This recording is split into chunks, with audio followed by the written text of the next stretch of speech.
स्वागत है आपका। आगे बढ़ते हैं फिर से एक नए वीडियो में, और नई कक्षा में जो आज हम बताने वाले हैं वो बताने वाले हैं प्रेजेंट इंडेफिनिट को पैसिव वॉइस में कैसे चेंज करना है। यानी कि जो present indefinite type of tense है उसे हम जो पैसिव वॉइस है, जो कर्म वाच्य, उसमें कैसे चेंज करें। तो चलिए हम सबसे पहले इसके लिए स्ट्रक्चर देख लेते हैं कि भाई वो स्ट्रक्चर कौन सा है कि जिसके जरिए हम प्रेजेंट इंडेफिनिट को पैसिव वॉइस में चेंज करेंगे। तो now I am going to note down the structure related to present indefinite into passive voice, so please watch it. अब इसको थोड़ा सा देखना है आपको। तो देखिए, यदि आपका वाक्य दिया गया है और वो असर्टिव है, क्या है वो?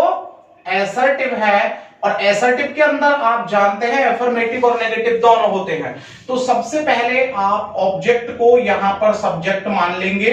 ओके, ऑब्जेक्ट को क्या मानना है आपको यहां पर? सब्जेक्ट, क्योंकि आपको पता है कि पैसिव वॉइस में ऑब्जेक्ट को सर्वप्रथम रखना है। देन अगर आप हेल्पिंग वर्ब की बात करेंगे तो आपको इज लाना है, या उसके स्थान पर एम लाना है, या आर लाना है, और वो किसके अकॉर्डिंग लाना है? ऑब्जेक्ट के अनुसार। देन आप यहां पर या तो नॉट और या नेयर, जैसे भी वाक्य में दिया गया है उस तरीके से। देन आप एक्शन थर्ड लेकर के आएंगे, यानी कि जो वर्ब है वो आप थर्ड लेकर के आएंगे, वर्ब का थर्ड फॉर्म लेकर के आएंगे। यहां पर आप जो भी अदर वर्ड्स हैं उन्हें ले आएंगे, और यहां पर बाय के साथ आप फुल स्टॉप लगा देंगे। इस अदर वर्ड्स में ऑब्जेक्ट भी हो सकता है, आप समझ लीजिएगा। इसके बाद यदि आप इसका इंटेरोगेटिव बनाते हैं, यानी कि क्वेश्चन बनाते हैं, तो श्योर है कि आपको यहां पर सबसे पहले इंटेरोगेटिव में INTERROGATIVE, ओके ना।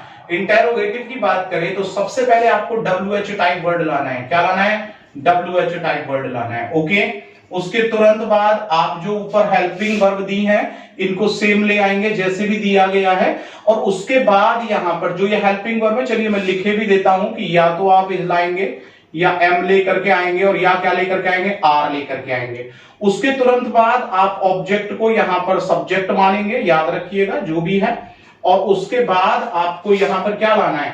नॉट या नेयर लेकर के आना है, नॉट या नेयर लेकर के आना है, वो सेंटेंस के ऊपर होगा। और यहां पर फिर उसके बाद जो एक्शन थर्ड है वो आपको लेकर के आना है। यहां पर अदर वर्ड्स में आपका ऑब्जेक्ट हो सकता है, कोई एडवर्ब वगैरह हो सकती है, और उसके द्वारा आप यहां पर बाय के बाद ले आएंगे। देखिए, अब जब हम बात कर रहे हैं यहां पर कि भाई कैसे इसको चेंज करना है, तो चलिए हम इसके पहले वाक्य की ओर चलते हैं और एग्जांपल नंबर 1 देखते हैं। और एग्जांपल नंबर 1 हमारा यहां पर कह रहा है, मैं हिंदी बोलूंगा, लिखूंगा नहीं, लेकिन एक्टिव वॉइस करके पैसिव वॉइस लिखूंगा इंग्लिश में। यहां पर हिंदी में बोला जा रहा है कि मेरा भाई खाना खाता है। तो देखिए, जब मेरा भाई खाना खाता है तो हम इसे कैसे बनाएंगे? My brother takes food, my brother takes food, यानी कि जो मेरा भाई है वो खाना खाता है। तो देखिए, आपको पता है कि जो यहां पर मेरा भाई है वो तो सब्जेक्ट है, और यहां पर जो फूड है, क्या खाता है? फूड, तो वो ऑब्जेक्ट है। तो हमें तो इस ऑब्जेक्ट के अनुसार बनाना है पैसिव वॉइस को। तो जब आप इसे पैसिव वॉइस में ले जाते हैं तो यहां पर पहले आप फूड लाएंगे, और चूंकि फूड सिंगुलर नंबर में जाएगा तो फूड के साथ क्या जाएगा? Food is. और उसके बाद आप क्या करेंगे? एक्शन थर्ड, क्योंकि नॉट या नेयर नहीं है, तो फूड इज टेकन, और किसके द्वारा? यहां पर बाय लेकर के आएंगे, और माई ब्रदर, चूंकि आपने देख लिया कि यहां पर ये कॉमन नाउन है तो चेंज नहीं करेंगे, तो बाय माई ब्रदर। तो ये आपने देखा कि हमने इसका जो पैसिव वॉइस है वो यहां पर क्रिएट कर दिया। तो इसमें ये जो है हमारा ऑब्जेक्ट आ गया है, ठीक है। अब ये यहां पर पैसिव हो गया। चलिए हम एग्जांपल नंबर 2 की ओर चलते हैं और एग्जांपल नंबर 2 को देखते हैं। एग्जांपल नंबर 2 को बोल रहे हैं यहां पर कि सी नेवर, देखिए जरा वाक्य को समझिएगा। She never tells a lie, she never tells a lie, वह कभी झूठ नहीं बोलती है। सी नेवर टेल्स अ लाई, जब हम इसको पैसिव में लेकर के जाएंगे तो सी तो आपको मालूम है कि सब्जेक्ट है, तो ये एक्टिव वॉइस है। अब क्या झूठ नहीं बोलती है? यानी कि झूठ नहीं बोला जाता है कभी भी उसके द्वारा। तो अब हमने यहां पर ए लाई नहीं लाना है, ए को यहां पर साइलेंट कर दिया जाएगा, तो लाई मीन्स झूठ। लाई, अब लाई भी सिंगुलर है तो लाई इज, और नॉट के स्थान पर क्या होगा? नेयर। लाई इज नेवर, टेल का जो थर्ड होता है टोल्ड, और किसके द्वारा? बाय, और सी को किसमें बदलना बताया था? हर।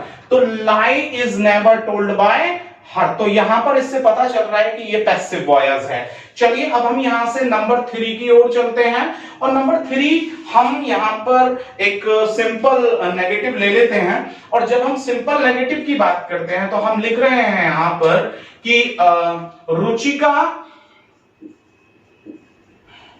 Ruchika does not study history. Ruchika does not study history. ठीक है, अब रुचिका जो है वो क्या नहीं पढ़ती है, हिस्ट्री नहीं पढ़ती है। आपको समझना पड़ेगा कि रुचिका यानी कि कौन, ये सब्जेक्ट है, तो श्योर है कि यहां पर जो ये हमारा वाक्य कहलाएगा वो एक्टिव वॉयस। और क्या नहीं पढ़ती है, हिस्ट्री, तो हम कहेंगे कि हिस्ट्री यानी कि इतिहास नहीं पढ़ा जाता है किसके द्वारा, रुचिका के।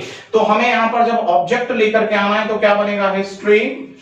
अब हिस्ट्री भी सिंगुलर है तो इज नॉट, स्टडी का हो जाएगा स्टडीड।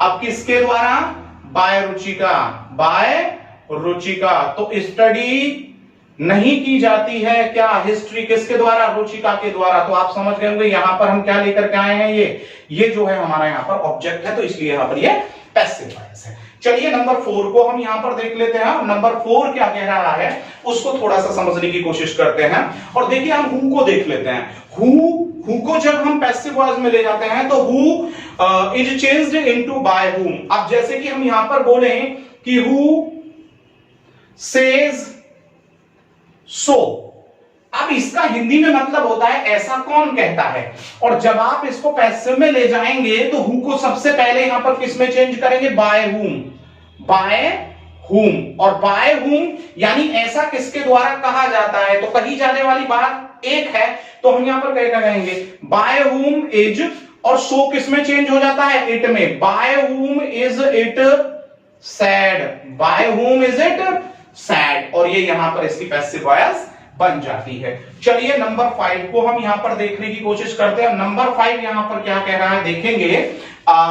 यहां पर बोल रहे हैं कि नम्रता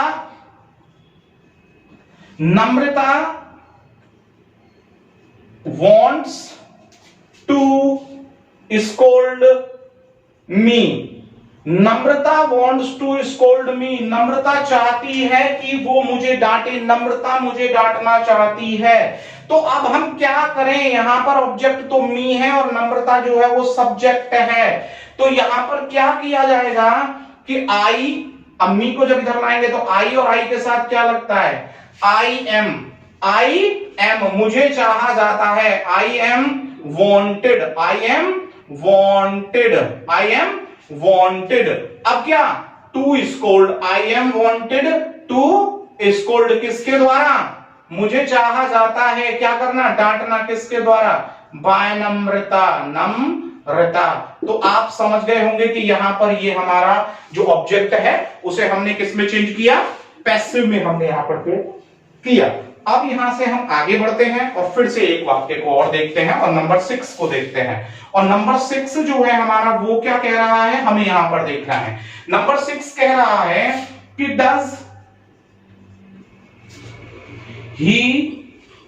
डज ही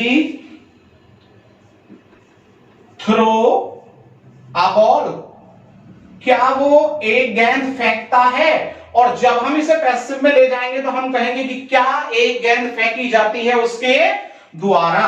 तो क्या बोला जाएगा, अब जब इसमें ऑब्जेक्ट हमारा ए बॉल है तो हम करेंगे इज अ बॉल, सॉरी ये स्मॉल में जाएगा, is a ball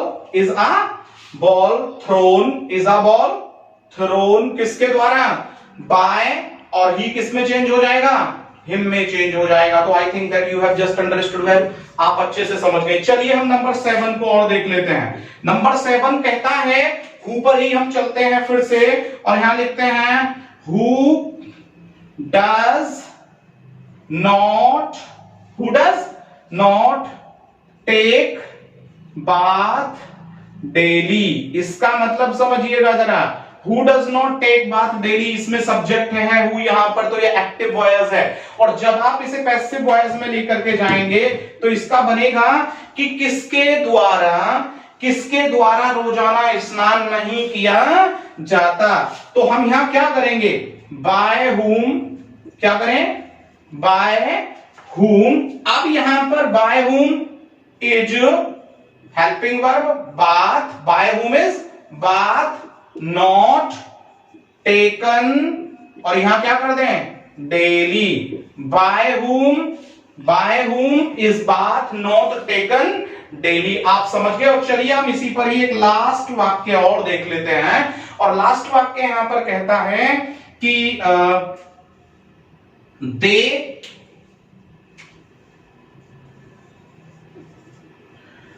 run a race here, वे यहां एक दौड़ दौड़ते हैं। तो कोई भी दौड़ वो दौड़ रहे हैं, तो यहां पर ये क्या है, सब्जेक्ट है, और ये क्या है, ऑब्जेक्ट है।